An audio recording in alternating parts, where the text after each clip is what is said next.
किसी ने बड़े कमाल की बात कही है कि अगर आप ढूंढना चाहते हैं तो खुद को ढूंढिए, क्योंकि दुनिया में बाकी सब तो गूगल पर ही मिल जाता है। दोस्तों, आज मैं एक भिखारी की कहानी सुनाने वाला हूँ जो लाइफ चेंजिंग कहानी है। एक भिखारी था जो एक छोटे से कस्बे में रेलवे स्टेशन के बाहर फुटपाथ पर बैठ करके भीख मांगा करता था। उसके पास में एक पुराना सा कटोरा हुआ करता था। उसमें कुछ 4-5 सिक्के रख लेता था, जिसकी वजह से खनक के साथ आवाज करता था। लोग आकर्षित होते थे और वो भिखारी गाना गाता था कि तुम गरीबों की सुनो, वो तुम्हारी सुनेगा, तुम 10 रुपये दोगे, वो 1 लाख देगा।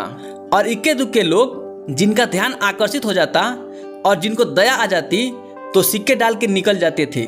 ये उसका रोज का रूटीन था। उस कस्बे के लोग कहा करते थे कि इस भिखारी के जो पुरखे थे वो बहुत अमीर थे। पता नहीं उसकी हालत आज कैसे ऐसी हो गई कि उसे भीख मांगने की नौबत आ पड़ी। और पूरी कहानी कोई जानता नहीं था। एक शाम में वो रोज की तरह यही काम कर रहा था। उसे अब घर जाने का टाइम हो गया था, लेकिन भिखारी ने सोचा 5-10 मिनट और बैठ जाते हैं। तभी एक पैसेंजर वहां से निकला और बड़ी तेजी में था, लेकिन भिखारी के पास आकर के रुक गया। उसने भिखारी के हाथ में कटोरा देखा और भिखारी को देखा, फिर कटोरा को देखा। फटाक से अपनी जेब में हाथ डाला और जेब से निकाला 100 रुपये के नोट और गिनने लगा। भिखारी की जो आंखें थी उनमें चमक आ गया। उसने सोचा 1 नोट मिल जाए तो काम हो जाए। उस आदमी ने 10 नोट भिखारी की तरफ बढ़ाया और कहा, कटोरा दोगे तो मैं तुम्हें ये 1000 रुपया दे दूंगा। भिखारी सोचने लगा कि एक कटोरी का 1000 रुपया। उसने और 10 नोट निकाला और बोला, 2000 रुपये में अगर कटोरा दोगे तो मैं तुम्हें दे दूंगा। भिखारी ने बिना देरी किए कटोरा आगे बढ़ा दिया कि लो भाई साहब, ले जाओ।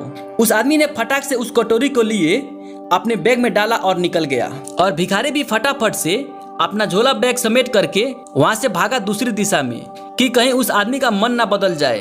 और उस आदमी को भी लग रहा था कि कहीं भिखारी का मन ना बदल जाए, कहीं वापस ना मांग ले कटोरा। वो दौड़कर स्टेशन के अंदर आया और ट्रेन का इंतजार करने लगा। जैसे ही ट्रेन आई अंदर चढ़ गया। पीछे पलट पलट के देख रहा था कि कहीं भिखारी ना आ जाए। ट्रेन ने हॉर्न बजाया और स्टेशन छोड़ा। तब उस आदमी ने राहत की सांस ली कि चलो आया नहीं। अपने बैग में हाथ डाला और उस कटोरे की वजन को टटोलने लगा कि कितना भारी है। वो कटोरा आधे किलो का था और यह आदमी धातुओं का जानकार था, जौहरी था।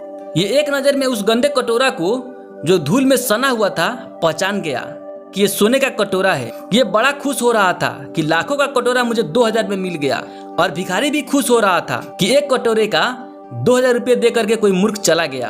बहुत छोटी सी कहानी है, लेकिन उस भिखारी की नहीं है, कटोरे की नहीं है, व्यापारी की नहीं है, जौहरी की भी नहीं है। ये कहानी है हमारी और आपकी। हमें जो लाइफ मिली है ना, उसकी वैल्यू हमने कभी लगाया ही नहीं। हमें लगता है कि मैं तो इस लायक ही नहीं हूँ, मुझसे तो कुछ होगा ही नहीं, मैं तो इतना ही कुछ करके चला जाऊंगा, मुझे ज्यादा कुछ अचीव नहीं करना है, मेरे अंदर कैपेबिलिटी नहीं है, ताकत ही नहीं है कि हम अपने इस दुर्लभ मनुष्य तन की कीमत को कभी पहचान पाए। हम वही गंदा कटोरा लेकर के भीख मांग रहे हैं। हम भूल गए हैं कि सोने का कटोरा है, बहुत कीमती है, जिसकी वैल्यू अगर आपने समझ ली तो आपकी लाइफ में चेंज आना शुरू हो जाएगा। दोस्तों, इस कहानी से हमें यही सीख मिलती है कि पहले अपने आप को समझो, नहीं तो उस कटोरा की तरह आपका कीमत कोई दूसरा लेकर चला जाएगा।